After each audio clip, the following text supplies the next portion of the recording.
Well, hi, everybody.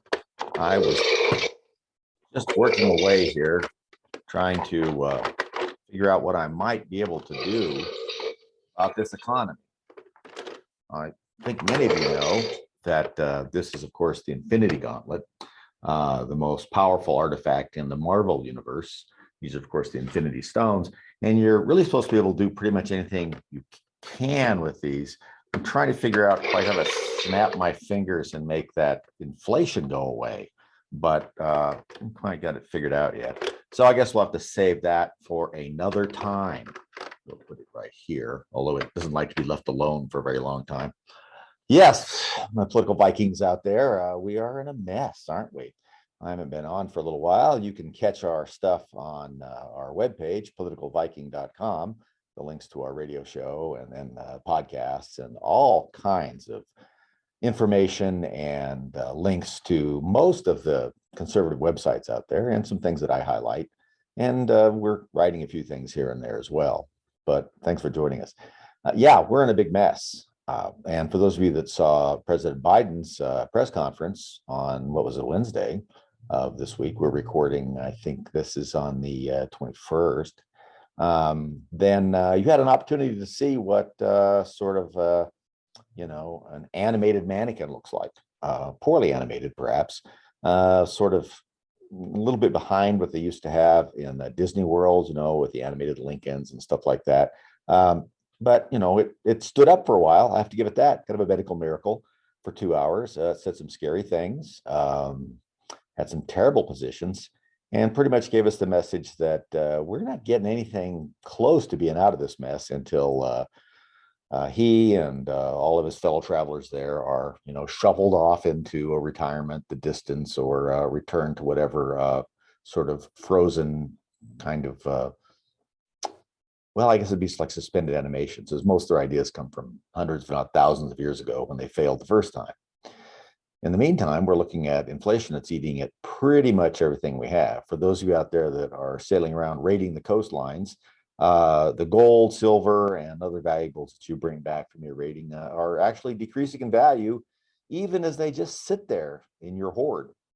So what are we supposed to do about it? Well, what's going to happen is that next year, well, this year, what am I saying, 2022, we're going to start seeing the usual things kick in. A lot of people out there that are listening to this or see what's going on haven't had any experience with inflation and the kinds of destabilizing factors we have in the economy right now. I mean, those started really the last time where they were very apparent in the late 70s with Jimbo Carter, the sweater wearing, sort of expectation lowering malaise president.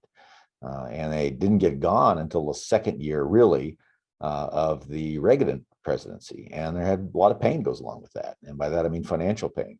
When you print too much money without any more productivity in your economy, you get inflation. It's not tough. It's an easy thing to explain. It seems some people purposely don't want to understand it. Look, if I have a diamond and you have a diamond and nobody else has a diamond, the diamond's worth a fair amount of money. If everybody has a diamond, it's worth less money. So when everybody has more money for no apparent reason, they haven't produced anything more, they haven't worked anymore, they haven't done anything more, some of them have done less. What does that do to the value of the money? Well, it goes down. That's inflation. Inflation is the tax on overspending. It's just that simple. It is just a tax that hits you differently. Instead of coming and taking the money, it just takes the money that you have and makes it worth less. And there's a terrible vicious cycle that kicks in with this, where people start seeing their dollar buy less. And so they start demanding of their employers and their jobs and things like that more money so that they can buy at least what they were able to get a few months before.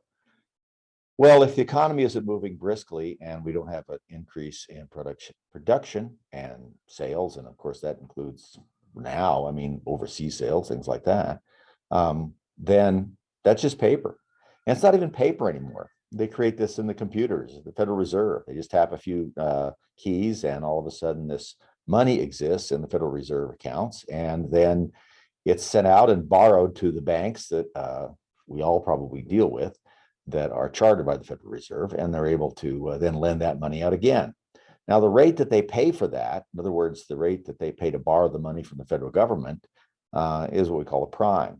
And it's tied to a whole lot of different things. Your credit cards, a lot of times your car loans, development loans, construction loans, all kinds of things like that. It didn't used to be as tied directly to mortgages, but mortgages and your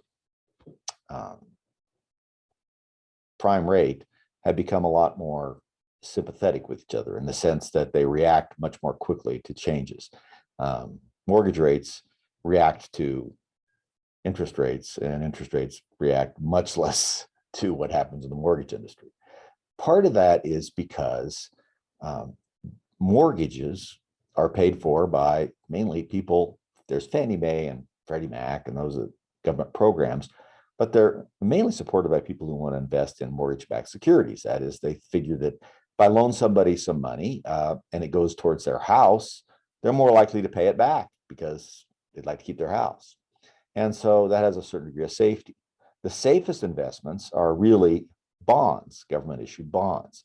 And those have different periods of time. There's 3-year, 5-year, 10-year, those types of things. Now, the one that really gets watched when it comes to mortgages is the 10-year. That's because the assumption sort of is, as you look at the patterns in Americans building and moving and things like that, is that 7 years is a time where a tremendous amount of people change houses. In other words, they buy another house, they take whatever money they get when they sell theirs, and then they pay off that mortgage and get another one. So that 10-year bond is kind of similar to what's happening in the mortgage market when you're giving somebody a 30-year mortgage, but most people don't keep a mortgage for 30 years. And so when the government has a certain amount of guaranteed return on that bond to get you to buy it, right? So they can use your money to multiply it, and apparently now to print more money, but that's not generally what it's for. But nevertheless, they guarantee a rate of return, but it's relatively low, but it's safe.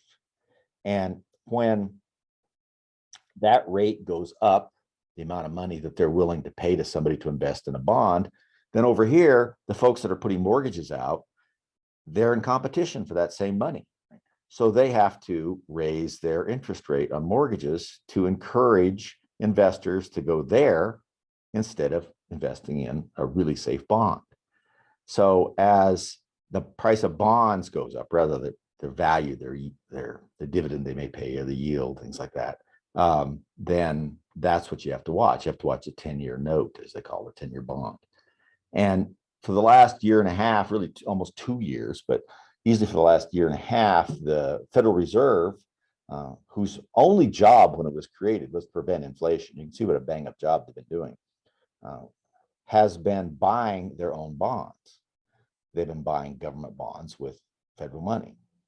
That was to keep the price of the bond, dividend, yield, whatever you want to call it, low, so that it didn't cause interest rates everywhere to go crazy. Because if nobody wanted to buy the bond, then it would have to raise its available rate of return until somebody started buying it. And when it did that, it would commensurately, people would have to raise it even more to get you to do mortgages. So they were buying it really at an artificially low level, which kept this number down, and that kept it from this number being pulled up. That's stopping. Quantitative easing is stopping. The Fed is no longer going to be buying as much, and eventually they're going to dribble off to buying practically none of their own bonds. That means the price of bonds is going to go up, which means the price of mortgages is going to go up even more to lure people into the mortgage market. So mortgage values are going to go up. I mean, they've already went up 0.5 point recently. They're probably going to be close to 5%. Don't quote me on that.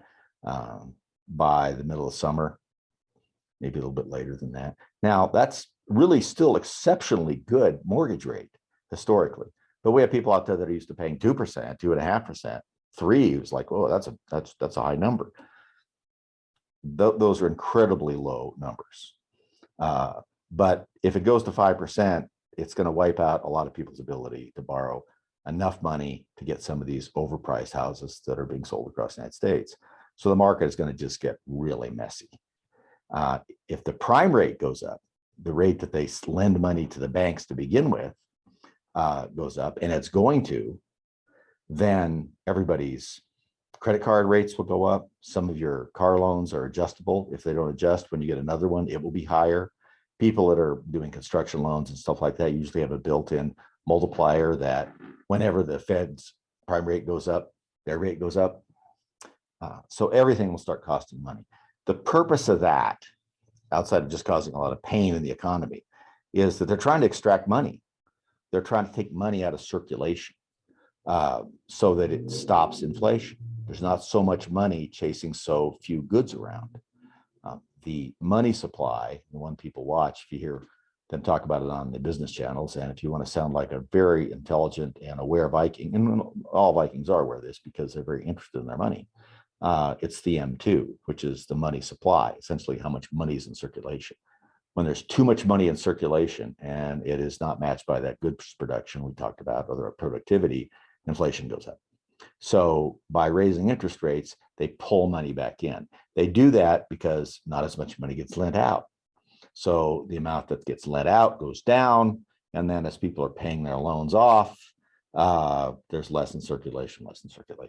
And eventually that curbs inflation and things start smoothing out. But it takes a while. I mean, my sort of back of the envelope kind of looking at this is it usually takes twice as long to curb inflation with moderately stringent guidelines as it did to create it. So if you got bad inflation for a year, it's going to take you 2 to get back out of it. But it will happen. Now, we don't know what happens if you let it go forever, or rather for very long periods of time. We have some examples of that in the past. People talk about the Weimar Republic in Germany and a few other things. Obviously, we have the Zimbabwe, sort of thing, and like that, where you got $1 trillion notes and stuff like that.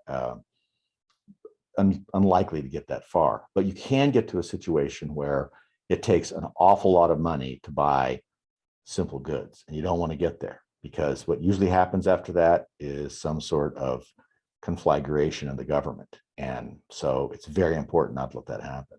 That's why the Fed's main purpose is to stop inflation from getting out of control, because it destroys people's savings. It ruins their ability to purchase things. And when that happens, it's pretty hard to support yourself. So we're going to have to get these guys to stop spending so much money in Washington and in our own states.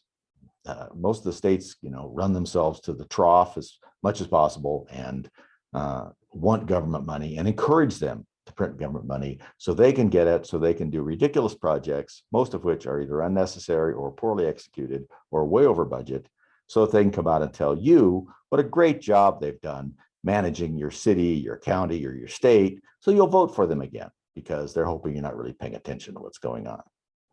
Anyway, that's just our lesson on, the whale road of economics. There'll be more. And I know you guys out there doing everything you can. Take care. We will talk to you very soon.